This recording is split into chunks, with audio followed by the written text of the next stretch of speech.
नमस्कार। हम सब अपनी जिंदगी में कभी ना कभी दुख या स्ट्रेस या एक तरह की बेचैनी महसूस करते हैं। तो बौद्ध दर्शन इसी सवाल पर बहुत गहराई से बात करता है कि आखिर ये दुख या असंतोष आता कहाँ से है। हम सबने शायद 4 आर्य सत्यों के बारे में सुना तो है, पर क्या कहानी बस वहीं तक है? आज हम कोशिश करेंगे कि इस सवाल की थोड़ी और परतों को खोलें, जो भी जानकारी हमारे पास है उसके आधार पर। तो शुरू करते हैं वहीं से, 4 आर्य सत्यों से। पहला, कि जीवन में दुख है, मतलब एक बुनियादी असंतोष, दुखा। दूसरा, कि इस दुख का कोई कारण है, तृष्णा, एक गहरी चाहत, एक चिपकाव, जिसे तन्हा कहते हैं। तीसरा, अच्छी बात यह है कि हाँ, इस दुख से छुटकारा मुमकिन है, निरोध। और चौथा, कि इसका एक तरीका है, एक रास्ता, आर्य अष्टांगिक मार्ग, मग्गा। ये बातें हमें मिलती हैं जैसे धम्मचक्र प्रवर्तन सुत्त में। हाँ, बिल्कुल। ये तो कह सकते हैं कि फाउंडेशन है, बुनियादी समझ है। पर बुद्ध ने दुख के पैदा होने की जो पूरी प्रक्रिया है उसे और भी बारीकी से समझाया है। उसे कहते हैं प्रतीत्य समुत्पाद, पटिच्च समुपाधा। इसका मतलब है निर्भर उत्पत्ति। मतलब कोई चीज अकेले नहीं होती, सब एक दूसरे पर निर्भर हैं। तो दुख भी कोई एक कारण से नहीं आता, वो एक पूरी चेन रिएक्शन है, एक पूरी श्रृंखला का नतीजा है। और ये श्रृंखला ये शुरू होती है अज्ञान से, अविद्या, मतलब चीजों को असलियत में ना देख पाना। फिर इस अज्ञान से संस्कार बनते हैं मन में, फिर चेतना, नाम रूप यानी मन और शरीर, फिर हमारी इंद्रियां, उनका बाहरी चीजों से संपर्क, उससे होने वाला एहसास यानी वेदना, और फिर आती है तृष्णा, वो चाहत। फिर उस चाहत से पैदा होता है उपादान, जबरदस्त वाला चिपकाव, आसक्ति।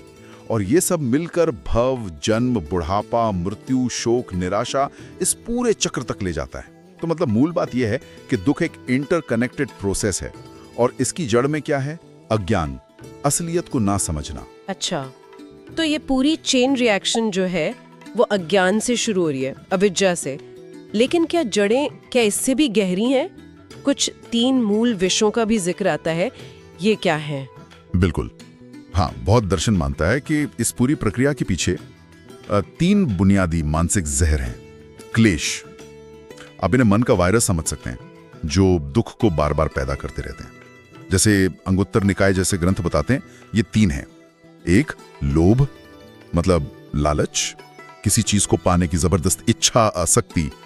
दूसरा, द्वेष यानी नफरत, गुस्सा, किसी चीज या व्यक्ति से पीछा छुड़ाने की इच्छा, जलन भी इसी में आती है।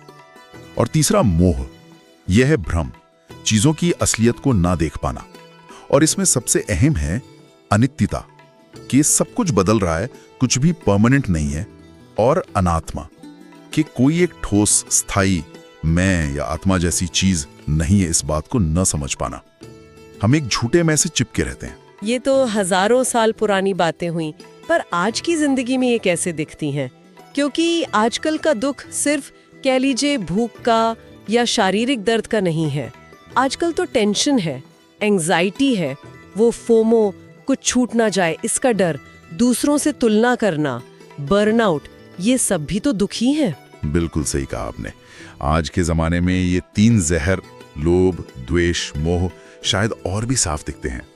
जैसे आपने कहा सोशल मीडिया, उसको ही ले लीजिए। दूसरों की चमक चमाती जिंदगी देखकर अपने जीवन से तुलना करना, ये क्या है? ये लोभ है, मुझे भी वैसा चाहिए। और द्वेष भी है, जलन, कि उसके पास क्यों है, मेरे पास क्यों नहीं। और साथ में मोह भी काम कर रहा है, ये भ्रम कि दूसरे लोग हमेशा खुश हैं, उनकी जिंदगी एकदम परफेक्ट है। ये असलियत नहीं है। तो ये तीनों जहर मिलकर आज का जो मानसिक तनाव है उसे पैदा कर रहे हैं। और एक बात और, क्या ऐसा भी है कि दुख सिर्फ बुरी चीजों से नहीं बल्कि अच्छी चीजों से, सुख से भी जुड़ा हो सकता है? उसको खोने का डर शायद। हाँ बिल्कुल, ये एक बहुत ही सूक्ष्म पर गहरी बात है। इसे बौद्ध दर्शन में विपरिणाम दुख कहते हैं, मतलब बदलाव से पैदा होने वाला दुख। देखिए, कोई भी सुख, कोई भी अच्छी स्थिति हमेशा तो टिकती नहीं है, वो बदलेगी। और जब वो बदलती है या खत्म होती है तो हमें दुख होता है। सोचिए, कोई बहुत अच्छी छुट्टी थी, वो खत्म हुई तो मन उदास हो जाता है ना। वो यही है विपरिणाम दुख। और एक और तरह का दुख बताया गया है, संखार दुख। ये तो बस हमारे होने की जो कंडीशन है, ये शरीर, ये मन जो लगातार बदल रहा है, नश्वर है, उसी से जुड़ा एक अंतर्निहित असंतोष है, क्योंकि कोई भी बनी हुई चीज परफेक्ट और स्थायी नहीं हो सकती। बाप रे, तो दुख इतना गहरा है और इतने सारे उसके पहलू हैं, तो फिर इस सारी समझ से रास्ता क्या है, मतलब करें क्या? रास्ता है ध्यान यानी मेडिटेशन, और प्रज्ञा यानी सही समझ, विवेक को डेवलप करना, पन्या।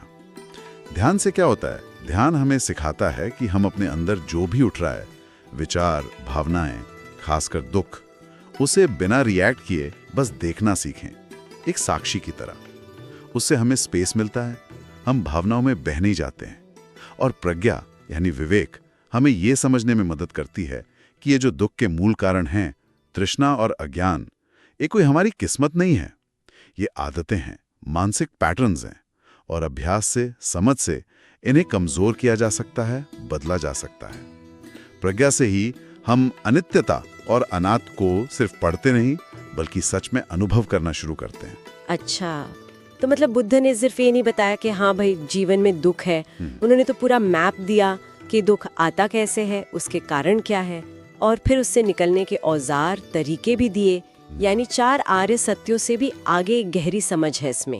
बिल्कुल, निष्कर्ष यही निकलता है कि दुख कोई सजा नहीं है, बल्कि वो एक शिक्षक जैसा है। वो हमें दिखाता है, आईना दिखाता है कि हम कहाँ ऐसी चीज़ों से चिपके हुए हैं जो असल में स्थायी नहीं है, जो बदलने वाली हैं।